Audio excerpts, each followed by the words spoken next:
run in time, and if you know that a um, elders must have children,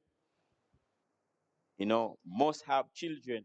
So, a husband of one wife.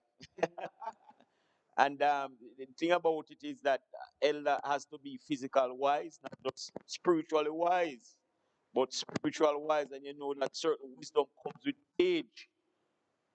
Certain wisdom comes with age. And the elders here is described as the shepherd to take care. What he's pointing to take care of the church of God, which Jesus has purchased with his own blood. However, in the absence of elders, the evangelist, yeah, man, has to rule his house well. So he can't rule the house of God. So that's with the elders. Have to be able to rule his house well, and treat his wife and his family well also, because if a man of God does not treat his family well, his prayers will be hindered. So, it is important that this is saying to God that to God, family is important. Therefore, family should be important to us. We shouldn't neglect our family in no aspect of life.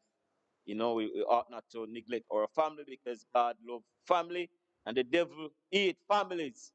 That is the reason why the devil try to mash up families today, because the devil does not like family. Strong families give you a strong church. Strong family, strong society. So, just bear this in mind. Um, the here in Acts chapter 20 and verse 28, the church is referred to as a flock of God. And God takes care of the church providentially. And one of these providential areas is working through elders.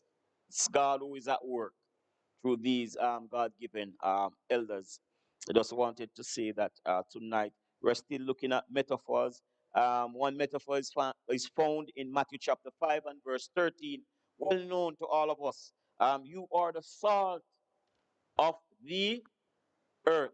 It's speaking to members of the flock, speaking to the sheep, that we are the salt of the earth. But if the salt has lost its saltness, wherewith it shall be salted, it is henceforth good for nothing but to be cast out and to be trodden under the foot of men. We, as Christian, we are the salt of the earth. And when you look and how we use salt today, for those who uh, um, are not diabetic, we use salt a lot. But so we understand that some persons cannot use any salt or much salt, because too much salt, while salt is good, too much salt is not good, right? But the right amount is perfect. Like when you are cooking and you want to bring up the taste in the pot, you know, and you taste that pot and say, man, something is missing. And you might sprinkle some all-purpose. You might cut up some onions and some scallion and put in the pot. And you taste it, said, no man, something is missing. And your grandmother might say to you, just try a pinch of salt, just a pinch a salt, and you just put a pinch of salt in that pot, and it bring it up right to um, the required flavor and taste. So wow, man, this tastes good. So we as Christians, we ought to taste good. Yes, yeah, man, we ought to be good people. We ought, because what salt does in those days is they in back in those time, people didn't have fridge like we do, and coolers like we do now. And what they used to do, they used to gather salt from the dry land marsh, you know, and when they gather this salt, it could not stay for very long, because it wasn't entirely pure because of where they got it. And after a period of time, it would lose its effect. God does not want us to lose our effect as Christians.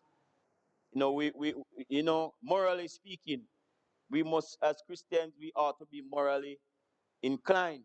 You know, in the midst of this world, we ought to be morally inclined, not only spiritually inclined, but morally um, inclined. Because what salt was used for was an agent of preservative, used to preserve food, so that food could last. So, um, salt was used to purify food, and we ought to be pure. In today's world, if we're going to be effective, we cannot be corrupt, but we ought to be pure because we are the salt of the earth. All right, so um, salt was also used in vegetation, in farming.